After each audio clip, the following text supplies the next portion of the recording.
Hello everyone, इस video में हम लोग ये सीखेंगे कि सब सीक्वेंस क्या होता है, इसके बारे में पढ़ेंगे। एंड इससे रिलेटेड एक थ्योरम है, उसके बारे में सीखेंगे कि थ्योरम क्या कहती है, कैसे उसको प्रूव करना है, ये सब सीखेंगे इसमें। सबसे पहले समझते हैं कि सब सीक्वेंस क्या होता है। एक एग्जांपल मैं आपको देता हूँ, -1 की पावर n एक सीक्वेंस है जो कि कुछ इस तरह से होता है। इसके टर्म्स देख रहे हैं आप, -1 +1 फिर -1 +1 कुछ इस तरह से होता है। तो यहाँ से अगर मैं आपसे कहूँ कि एक सब सीक्वेंस बनाओ तो वो सब सीक्वेंस कैसे दिखेगी। यहाँ पे आप देख सकते हो दो कांस्टेंट सीक्वेंस आपको दिखेंगे। यहाँ पे एक वो होगा कि जहाँ पे -1 -1 -1 -1 -1 केवल -1 के टर्म्स हैं, और एक सब सीक्वेंस है जहाँ +1 +1 +1 +1 इनकी टर्म्स है केवल। तो ये आप देख सकते हो मैंने कैसे सब सीक्वेंस बनाया। सिंपल सा लॉजिक है, मैंने यहाँ से टर्म्स उठाई, वो भी इस ऑर्डर में उठाई कि सब मेरे -1 आ जाए, है ना। और फिर मैंने एक ऐसी टर्म्स उठाई जहाँ 1 आ रहा है। तो कि ये एक ऐसा एग्जांपल हो गया जहाँ पे साफ साफ दिख रहा है कि कैसे सब सीक्वेंस आप निकाल सकते हो। मैं आपसे कहूँ कि 1 2 3 4 5 6 ये सब एक सीक्वेंस है, यहाँ सब सीक्वेंस बनाओ। तो आप क्या करोगे, आप कहोगे 2 4 6 8 ये एक ऐसी सब सीक्वेंस हो सकती है जो इसमें आ रही है। उसी तरह और भी हो सकते हैं, जैसे कि 2 8 या बोलो 4 8 16 एंड 32 2 की पावर है ना। तो इसका क्या फॉर्मेट है, 2 की पावर n। इसका क्या फॉर्मेट है, 2n। ठीक है। तो ये सब सीक्वेंस में ये क्यों कह रहा हूँ कि ये सब सीक्वेंस है, इसकी क्यों मैं कह रहा हूँ, क्योंकि ये इसके अंदर आ रही है ना। ये क्यों सब सीक्वेंस थी इसकी, क्योंकि ये इसके अंदर से आपने निकाली है। और एक और चीज नोट करो आप यहाँ पे कि जो सब सीक्वेंस है ना, उनका जो फॉर्मेट है वो अगर आप देखो यहाँ पे, तो ये जो 2 है वो यहाँ पे 2 पहले 2 आया सब सीक्वेंस में, फिर 4 आया, है ना। पहले 2 आया यहाँ पे, फिर यहाँ पे 4 आया, फिर 6 आया, सीक्वेंस में है। उसी फॉर्मेट में आपने सब सीक्वेंस बनाया है। जिस फॉर्मेट में सीक्वेंस में चीजें आ रही हैं उसी सीक्वेंस आप रख रहे हो। ऐसा नहीं कि 4 पहले रख दिया फिर 2 रख दिया, ये सब नहीं कर रहे हो। तो ये आप सीक्वेंस का बेसिक आइडिया मैंने आपको दे दिया। अब डेफिनेशन पढ़ते हैं। डेफिनेशन में ये लिखा है कि अगर सीक्वेंस हमारा जैसे ये है, अगर सीक्वेंस हमारा x1 x2 x3, तो उसका सब सीक्वेंस कुछ इस फॉर्मेट में होगा। और यहाँ पे जो इंडेक्स होगा ना सब सीक्वेंस का, वो इंक्रीजिंग होगा, स्ट्रिक्टली इंक्रीजिंग। इस चीज से हम ये कह सकते हैं कि हमारा सब सीक्वेंस को पहले बात तो ये लिखने तरीका है। और अगर हमारा ये सब सीक्वेंस है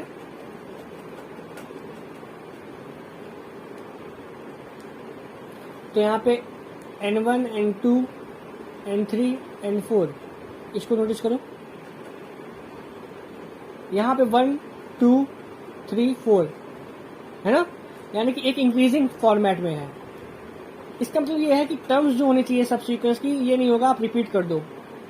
मैंने जब 1 2 3 4 इससे मैंने सब सीक्वेंस निकाला, मैंने ये नहीं करा कि 2 2 4 4 ऐसे से नहीं बनाया। मैंने केवल 2 रखा या केवल 4 रखा, यानी कि रिपीट नहीं करना चाहिए। एंड ये भी नहीं होगा कि पहले 4 रख दिया फिर 2 रख दिया, है ना। अगर सीक्वेंस उस तरह से है जैसे कि 1 1/2 1/4 है ना, 1/2 1/4 हो गया, फिर क्या है ना 1/8 फिर 6 8 कुछ इस तरह से अगर सीक्वेंस है, तो यहाँ पे आप देख सकते हो कि 1/2 ये हमने जो लिया है, यहाँ पे 1 बड़ा है ना। तो जिस फॉर्मेट में आएगा सीक्वेंस उस फॉर्मेट रखना है। इंडेक्सिंग होनी चाहिए। इंडेक्सिंग में मेरा मतलब ये है कि अगर x1 x2 x3 x4 इस तरह से सीक्वेंस है, तो इससे जो सब सीक्वेंस निकलना चाहिए वो इस तरह से निकलना चाहिए कि xn1 यानी कि सब सीक्वेंस का पहला एलिमेंट जो हो, है ना, वो सीक्वेंस से पहले आए, सब सीक्वेंस के पहले दूसरे एलिमेंट से।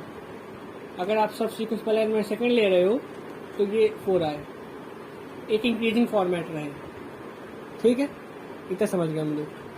तो यही बेसिक चीज़ें होती हैं सब सीक्वेंस में, इससे ज़्यादा कुछ नहीं होता। यही सीक्वेंस का एक और एग्जांपल मैं दे सकता हूँ आपको। एक एग्जांपल ये हो सकता है कि मैंने बोला 1 की पावर, जैसे यही ले लेते हैं 1, 1/2, 1/3, 1/4, 1/5, 1/6। ठीक है, इसको मैं रिप्रेजेंट कर रहा हूँ ना, ये मेरा है एक सीक्वेंस है, और ये सीक्वेंस किस फॉर्मेट में है, ये है 1/n के फॉर्मेट में। ठीक है, अब इससे मैंने सब सीक्वेंस निकाला। देखिए मैं कह दिया 1/2, 1/4, 1/6, 1/8, ये 1/2n के फॉर्मेट में है, या यहाँ पे 2 के लिख सकते हो। 2 के इसलिए क्योंकि यहाँ पे k है ना, इंडेक्सिंग k है, यहाँ पे n इंडेक्सिंग है, यानी आप क्या लिखोगे, आप लिखोगे xn = 1/n such that n belongs to natural number. ये आप जनरल फॉर्म लिख सकते हो ना इसका, सीक्वेंस का। सब सीक्वेंस का कैसे लिखोगे कि xnk = 1/2k such that k belongs to natural number. तो इस हिसाब से अगर देखो तो xn के 2 क्या आएगा, 1/4 आ जाएगा। और देखो यहाँ पे सीक्वेंस का सब सीक्वेंस सेकेंड टर्म ये आ रहा है। उसके रिस्पेक्ट में अगर देखो तो सब सीक्वेंस का सेकेंड टर्म क्या है, सीक्वेंस का सेकेंड टर्म क्या है, 1/2 है ना। अच्छा, ये चीज़ आपने नोटिस कर ली। अब तो आप समझ रहे हो ना कि टर्म्स हम ऐसे सीक्वेंस निकालते हैं, और ये एक इंक्रीजिंग फॉर्मेट रहता है कि पहले 1 आएगा, फर्स्ट टर्म होगी, फिर सेकेंड टर्म, फिर थर्ड टर्म, फिर फोर्थ टर्म, है ना। ऐसा नहीं कि पहले 1/4 आ जाएगा फिर 1/2 आएगा, ऐसा नहीं होगा। अब हम प्रूफ करते हैं थ्योरम को। तो हमारी जो थ्योरम है वो कुछ ऐसी है। यहाँ पे ये कह रहा है थ्योरम में कि हमारा अगर सीक्वेंस जो होगा वो लिमिट की तरफ जाएगा, तो सब सीक्वेंस जो उसका होगा वो भी उसी लिमिट की तरफ जाएगा, कि हमें प्रूफ करना है। तो हमें जो गिवन है उससे हम चीज़ें निकालेंगे। हमें गिवन है कि हमारा जो सीक्वेंस है वो कहाँ जा रहा है, एक्स की तरफ जा रहा है। तो हम ये लिख सकते हैं कि बाय डेफिनेशन हम ये लिख सकते हैं, by definition of limit for epsilon greater than 0 there exist some k belongs to natural number such that जो हमारा सीक्वेंस है -x is less than epsilon होना चाहिए for all n greater than k। n क्या है, n इसकी indexing है। ठीक है, ये डेफिनेशन ऑफ लिमिट से हमें पता है, डेफिनेशन ऑफ लिमिट से ये चीज़ होती है। ठीक, हमें प्रूफ करना है कि ये चीज़ प्रूफ करनी है। एक चीज़ प्रूफ करने के लिए हमें क्या करना पड़ेगा, मैं यहाँ लिख देता हूँ, हमें ये लाना है। इसके लिए क्या होना चाहिए, इसके लिए ये होना चाहिए कि फॉर ऑल n के जो होना चाहिए ग्रेटर देन होना चाहिए k से। ठीक है, ये चीज़ होनी चाहिए। अब अगर आप देखो ये कब हो सकता है, ये चीज़ कब ट्रू हो सकती है, ये चीज़ तब ट्रू होगी when n k is greater than n, और n क्योंकि k से बड़ा है तब ये चीज़ आ जाएगी। ठीक है, ये मैं सोच रहा हूँ आंसर से जा रहा हूँ ना, जो हमें लाना है उस चीज़ को नोटिस करो, है ना, तब आपको समझ में आएगा क्या चीज़ लानी है। जैसे यहाँ n k, तो हमें ये चीज़ लानी है।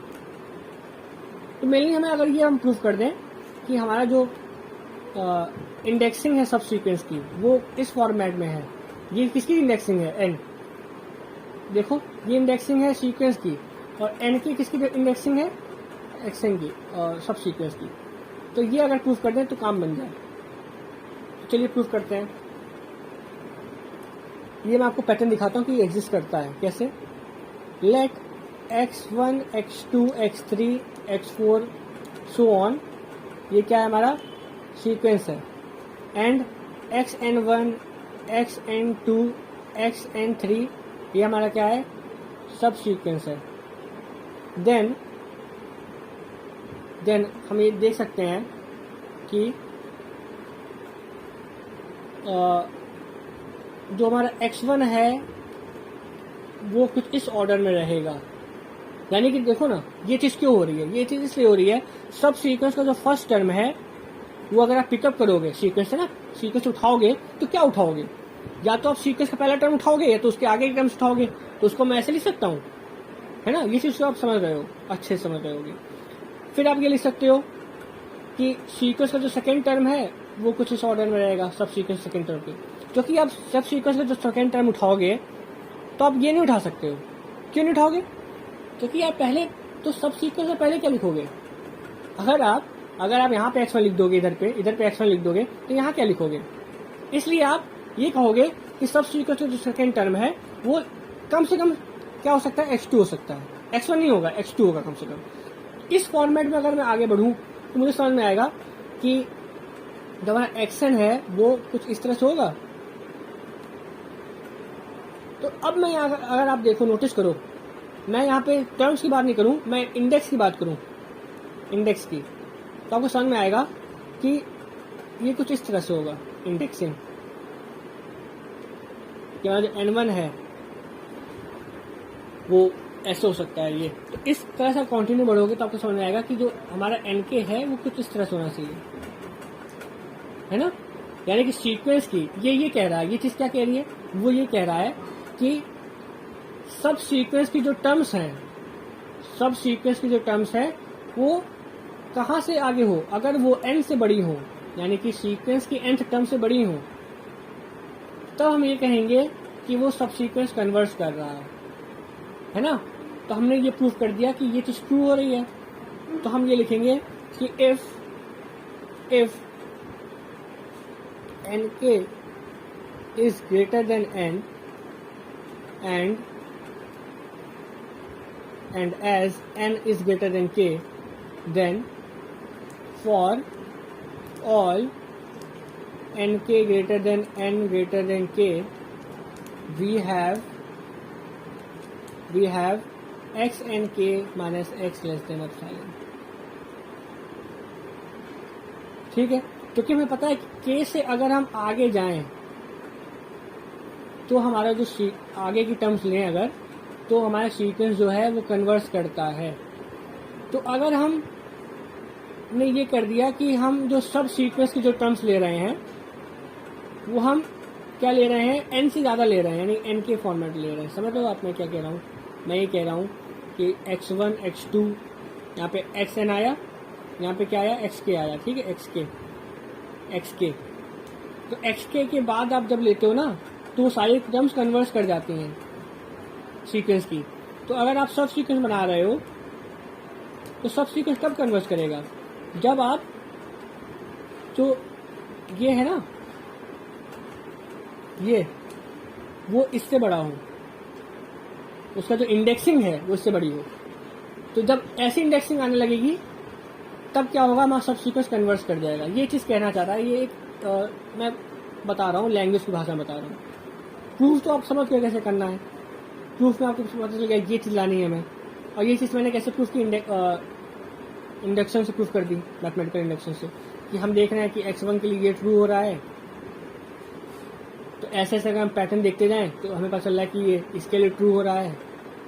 तो अगर हम इंडेक्सिंग चेक करें तो इंडेक्सिंग में ये समझ आएगा कि ये चीज़ हो रही है, इसका मतलब मैं ये कह सकता हूँ, एंड सो हम ये चीज़ लिख देंगे एंड देन हमारा ये ट्रू हो जाएगा। तो इस तरह से हमने प्रूफ किया कि हमारा